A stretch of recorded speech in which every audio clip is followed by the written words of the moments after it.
पटना का high profile seat Bankipur विधानसभा। बांकीपुर विधानसभा में उपचुनाव हो रहे हैं। हर कोई जान रहा है कि किस तरीके से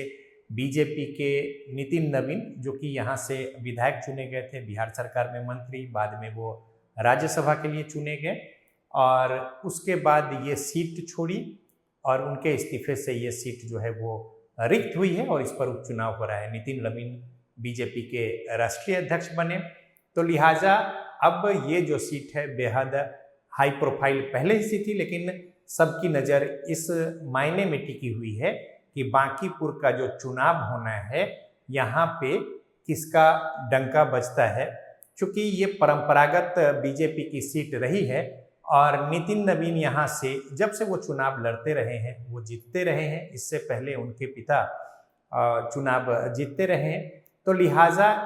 अभेद्य किला जो है वो बीजेपी का माना जाता है। और पटना में ऐसे भी जो शहरी इलाके होते हैं वहाँ पे बीजेपी की मजबूत पकड़ होती है और यहाँ पे चुनौती जो है विपक्ष देकर अपनी एक जो हाशिए पे वो पहुँच गए हैं बिहार की राजनीति में, उसमें कुछ जान फूंकने की कोशिश में जुगत में लगे हैं। लेकिन इसको तीसरा कोण देने की जुगत में प्रशांत किशोर हैं और उन्होंने पहली बार जो कोई चुनाव लड़ रहे हैं उसमें उन्होंने बांकीपुर के जो विधानसभा सीट है यहाँ से ताल ठोकी और इसके बाद त्रिकोणीय मुकाबला जिसमें सबकी अपनी अपनी दावेदारी है। लेकिन प्रतिष्ठा का प्रश्न बना हुआ है बीजेपी के लिए यहाँ पे बांकीपुर। प्रतिष्ठा का प्रश्न इस मायने में कि चूंकि नितिन नवीन के जो कद रहे हैं, उनके जो व्यवहार रहे हैं, साथ ही साथ यहाँ के लोगों के साथ घुल मिलकर उनका जो नाता रिश्ता रहा है और साथ ही साथ ये जो प्लेटफॉर्म पूरा उनके पिता के द्वारा तैयार किया गया,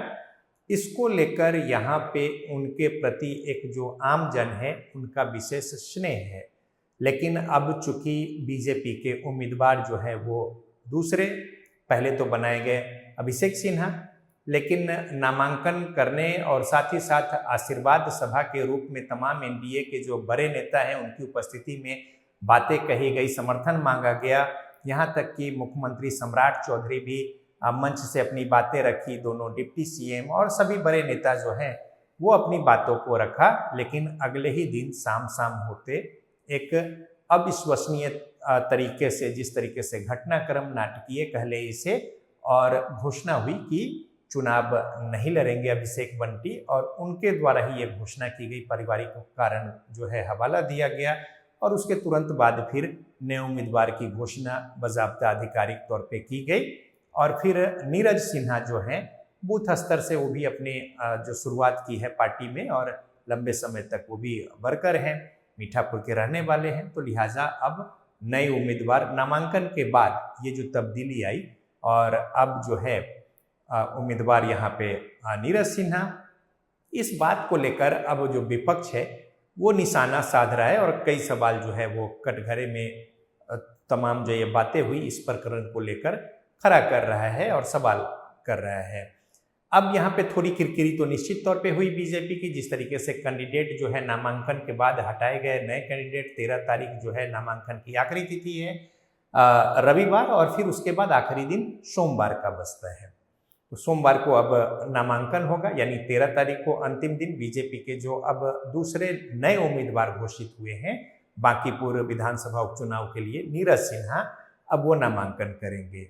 अब इसको लेकर विपक्ष जो है कि बीजेपी में पहले से खलबली है, आरजेडी कांग्रेस इस तरीके से कहने लगी। जनसुराज के तो प्रशांत किशोर ने भी निशाना साधना शुरू किया कि पहले ही हार मान ली बीजेपी ने। उनके दूसरे नेता ये कहने लगे जनसुराज के कि प्रशांत किशोर के खिलाफ बीजेपी को कोई उपयुक्त कैंडिडेट नहीं मिल रहा है। बहरहाल राजनीति में इस तरीके से राजनीतिक बयानबाजी और विपक्ष पे निशाना और अपनी तारीफ ये तो होती है, चुनाव है और चुनाव में ये सब चलता है। अब सबसे महत्वपूर्ण है कि यहाँ पे ये 3 कैंडिडेट जो हैं सामने में, आरजेडी ने जो पुराने जो उनके उम्मीदवार हैं रेखा गुप्ता, उस पर फिर से भरोसा किया है और साथ ही साथ प्रशांत किशोर और दूसरी ओर जो है वो नीरज सिन्हा तीसरी ओर। और इसके अलावा कुछ एक और उम्मीदवारों ने नामांकन किया है और साथ ही साथ 13 तारीख तक का समय है, तो हो सकता है कि कुछ और नामांकन होंगे। तो अंतिम तस्वीर जो है नामांकन की क्या कुछ वस्तु स्थिति रहती है 13 तारीख को शाम में स्पष्ट हो पाएगा। इसके बाद अब रही चुनाव की बात,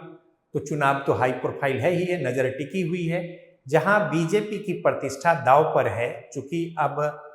बिल्कुल नए उम्मीदवार हैं और साथ ही साथ नीचे स्तर से उन्होंने शुरुआत की है, कार्यकर्ता हैं, लेकिन उनके पीछे पूरा बीजेपी और पूरा एनडीए खड़ा है। तो जाहिर तौर पे एनडीए जो है किसी भी चुनाव को बहुत ही गंभीरता से लेती है, रणनीति तय करती है और छोटी छोटी बातों का ध्यान करते हुए फिर उस पर अमल में लाती है, और किस तरीके से अमली जामा पहनाना है जीत का, इसको लेकर बड़ी बारीकी से एक एक बूथ पर काम करती है, न सिर्फ बीजेपी बल्कि एनडीए। और जब बीजेपी के उम्मीदवार हो और अगुवाई उस तरीके से हो और राष्ट्रीय अध्यक्ष पार्टी के जो हैं उनका सीधा सीधा इज्जत इस सीट से दांव पर हो, तो जाहिर तौर पे बीजेपी भी कोई कोर कसर नहीं छोड़ेगी। एक बात। दूसरी महत्वपूर्ण बात कि जो प्रशांत किशोर हैं उनकी प्रतिष्ठा भी दांव पे लगी है, क्योंकि अब तक वो बड़े बड़े दावे वादे करते रहे हैं कि वो चुनाव जो है रणनीति बनाते हैं, कई राज्यों में उन्होंने सरकार बनवा दी है, इसके अलावा कई जगहों पे वो केंद्र की सरकार को लेकर और तमाम सारी बातें, आंकड़ा, डाटा और साथ ही साथ ब्रांडिंग से लेकर और स्लोगन लिखने से लेकर तमाम सारी बातें और दावे जो है उनकी ओर से रहे हैं, और इसको लेकर एक उनकी जो छवि है एक बड़े रणनीतिकार हैं। लेकिन जब चुनाव में जो परफॉर्मेंस रहा है पिछले विधानसभा चुनाव में, उनकी पार्टी जनसुराज ने जो चुनाव लड़ा था और जिस तरीके से दावे वादे किए गए थे उस तरीके से तो कुछ नहीं दिखा। साथ ही साथ प्रशांत किशोर ने अपने उम्मीदवारों को लेकर भी जिस तरीके से उनकी ब्रांडिंग और तमाम सारी बातें जो किए गए थे वो बातें भी नहीं दिखी। अब रह गई बात कि अब वो खुद मैदान में हैं, तो अब चूंकि चुनाव लड़वाना, दूसरे के लिए रणनीति बनाना, दूसरे के लिए स्लोगन गढ़ना और खुद चुनाव मैदान में रूबरू होना और साथ ही साथ लोगों का विश्वास जीतना, इसमें बड़ा फर्क है। तो अब उनकी इज्जत प्रतिष्ठा जो है वो भी दांव पे लगी हुई है। तो लिहाजा प्रशांत किशोर के लिए भी जनता उनकी बातों पर भरोसा करती है या फिर नहीं करती है, ये भी बड़ा महत्वपूर्ण है। और ये जो चुनाव है इस मायने में भी महत्वपूर्ण है कि प्रशांत किशोर जब चुनाव मैदान में उतरे हैं तो उनकी क्या कुछ वस्तु स्थिति रहेगी और जनता का कितना भरोसा या विश्वास वो जीत पाते हैं, ये देखना महत्वपूर्ण है। तीसरी, रेखा गुप्ता जो हैं, उनका जो अपना एक आरजेडी का परंपरागत वोट तो है ही है, साथ ही साथ महागठबंधन के उम्मीदवार हैं और पिछले 2 दिनों से लगातार महागठबंधन के नेता बैठक करके उसमें कांग्रेस से लेकर, लेफ्ट से लेकर और तमाम जो घटक दल हैं महागठबंधन के, वीआईपी हो या फिर आरजेडी हो, इन लोगों ने पूरे तौर पे दिन भर बैठक की है। और साथ ही साथ आज भी पूरे दिन जो है बैठक का दौर आरजेडी कार्यालय में चला, जिसमें तमाम घटक दल के नेताओं की उपस्थिति रही, रणनीति बनी है। तो अब जो विपक्ष यहाँ पे हाशिए पर है, उनकी भी प्रतिष्ठा इस मायने में दांव पर है कि उनका कुछ वजूद रह पाता है या फिर जो दावे वादे हैं, जो उनके समीकरण है, उसमें कुछ सेंधमारी होती है, जितना वोट है वो रह पाता है, जीत हासिल होती है या फिर डिटोरिएशन होता है। तो एक तरीके से इसमें भी इज्जत प्रतिष्ठा जो है वो दांव पे लगी हुई है। तो कुल मिलाकर देखें तो अभी तो ये उम्मीदवारी की बात है, लेकिन अब चुनाव जब अब अंतिम तौर पे नामांकन जो है वो तय हो जाएगा, उम्मीदवार की अंतिम स्थिति स्पष्ट हो जाएगी, उसके बाद फिर चुनाव और साथ ही साथ जो चुनाव प्रचार अभियान है वो गति पकड़ेगी। हालांकि सभी उम्मीदवार जो है अपने स्तर से क्षेत्र में डटे हुए हैं, जुटे हुए हैं, लेकिन गति जो है वो नामांकन के बाद इसमें जोर पकड़ेगा। अब उसमें जिस तरीके से बातें हैं और किस तरीके से दावेदारी है, क्या कुछ तस्वीर है और जो पहलू हैं अंदर खाने, वो क्या कुछ है, ये हम बताएंगे आगे कि विधानसभा क्षेत्र में जो बड़े बड़े दावे वादे या फिर लोग किसके पीछे कितने लोग खड़े हैं या कहाँ पे भीड़ जुट रही है, कहाँ पे भीड़ नहीं है और उसके पीछे की वजह क्या है। क्या भीड़ जो है वो वोट है या फिर जो